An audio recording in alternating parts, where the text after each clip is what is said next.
তোমরা জানো যে আমাদের বডিতে না বিভিন্ন ধরনের আবেগ আছে বা ইমোশন কাজ করে।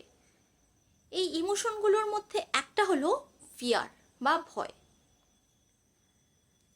এই আবেগগুলো, এবার প্রশ্ন হলো এই আবেগগুলো আমাদের মধ্যে কি করে তৈরি হয়? এই আবেগগুলো আমাদের মধ্যে ছোটবেলা থেকে কোনো না কোনোভাবে তৈরি হয়েছে। ছোটবেলা থেকে আমরা যে জিনিসগুলো বারবার শুনেছি, দেখেছি, আমাদের বাড়িতে, স্কুল কলেজে, সোসাইটিতে, মুভিসে, সেই জিনিসগুলো আমাদের মধ্যে বিভিন্ন ধরনের ইমোশন ক্রিয়েট করে। আর ফিয়ার হলো তার মধ্যে একটা।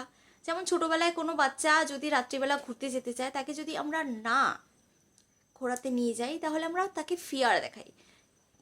তখন ফিয়ার কি করে দেখাই? বডির এক্সপ্রেশনের মাধ্যমে বলে যে বাইরে এখন গেলে ভূত আসবে বা বাঘ আসবে, বাঘ নিয়ে যাবে। বা একটু কাঁদলে আমরা বাচ্চাকে কি বলি? যে এখন কান্না করো না, এখন কান্না করলে বাঘ আসবে বা ভূত নিয়ে যাবে তোমাকে। এক্সপ্রেশন দেখিয়ে দিই যে না না না এখন যাওয়া যাবে না। এই ধরনের যখন আমরা বারবার কোনো কিছু জিনিস দেখি, তখন আমাদের ব্রেনের মধ্যে ছাপ পড়ে যায় এবং তখন ওইটা একটা ইমোশনের বারবার ছাপ পড়তে পড়তে আমাদের মধ্যে ইমোশন ক্রিয়েট করে। এবং যেমন যেমন আমরা এক্সপ্রেশন দেখি, ফিয়ারের হলে ফিয়ারের ইমোশন তৈরি হয়, হ্যাপিনেসের দেখলে হ্যাপিনেসের ইমোশন তৈরি হয়। এই ফিয়ার কিন্তু আমাদের মধ্যে বন্ধু হিসেবেও কাজ করে, আবার শত্রু হিসেবেও কাজ করে। এবার আমরা এক্সাম্পলের মাধ্যমে দেখি যে ফিয়ার আমাদের মধ্যে বন্ধু হিসেবে কী করে কাজ করে। ফিয়ার যখন আমাদের মধ্যে কনসাসনেস ক্রিয়েট করে বা সচেতনতা তৈরি করে, তখন আমাদের কাছে ফিয়ার বন্ধু হিসেবে থাকে।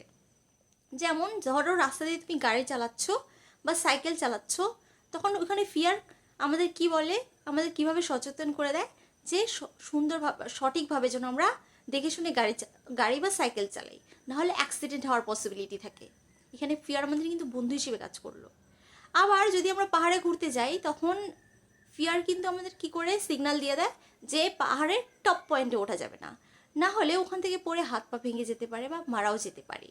তাহলে এইখানেও কিন্তু আমাদের ফিয়ার কনসিয়াসনেস আমাদের মধ্যে ক্রিয়েট করছে বা আমাদের মধ্যে বন্ধু হিসেবে কাজ করছে, আমাদের আমাদের কাছে বন্ধু হিসেবে কাজ করছে। আবার সমুদ্রে যদি তুমি ঘুরতে যাও, তখন ফিয়ার কি করে কাজ করে? তুমি যদি ধরো সাঁতার না জানো, তাহলে ফিয়ার কাজ করে যে যেহেতু সাঁতার জানো না, তাহলে সমুদ্রের ডিপে যাওয়া যাবে না, না হলে ডুবে যেতে পারো। তো এখানেও কিন্তু এইভাবেও ফিয়ার আমাদের মধ্যে বন্ধু হিসেবে কাজ করে। আবার উল্টো দিকে ফিয়ার এক্সেস হলে সেটা কিন্তু আমাদের মধ্যে শত্রু হিসেবেও কাজ করে, আমাদের গ্রো আপ করতে হেল্প করে না, আমরা নতুন কিছু শিখতে পারি না। আমাদের মধ্যে এক্সেস ডাউট ক্রিয়েট করে। আমরা যখন আউটকামে বেশি গুরুত্ব দিই বা ফেলিয়ার নিয়ে বেশি ভাবি, তখন আমাদের মধ্যে ফিয়ার কি করে?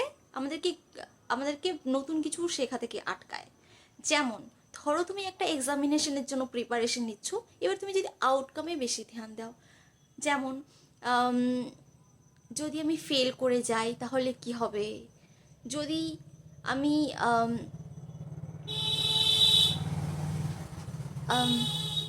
যদি আমি ফেল করে যাই কি হবে, লোকে কি বলবে, বাড়ির লোকে কি বলবে, জানি না কত কথা শোনাবে।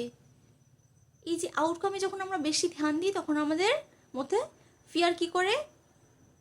আমাদেরকে নতুন কিছু শেখা থেকে আটকায়। আবার যদি আমরা ফিয়ারের বদলে কারেজ ডেভেলপ করি এবং প্রসেসে যদি ধ্যান দিই, যে সাকসেস কোনো একটা কাজে হব না হব সেটা পরের ব্যাপার, সাকসেস পাবো কি না পাবো সেটা পরের ব্যাপার, কিন্তু এই মুহূর্তে যদি আমরা প্রসেসে এই কোনো একটা কাজে সাকসেসফুল হওয়ার আগে ওই কাজটা পাওয়ার জন্য কি কি কাজ করতে হবে, সেই সব কাজে যদি আমরা ধ্যান দিই বা ফোকাস নিয়ে আসি, তাহলে কিন্তু আমাদের মধ্যে কারেজ ডেভেলপ হয়ে উল্টো দিকে আমরা ফিয়ারকে বিট করতে পারবো।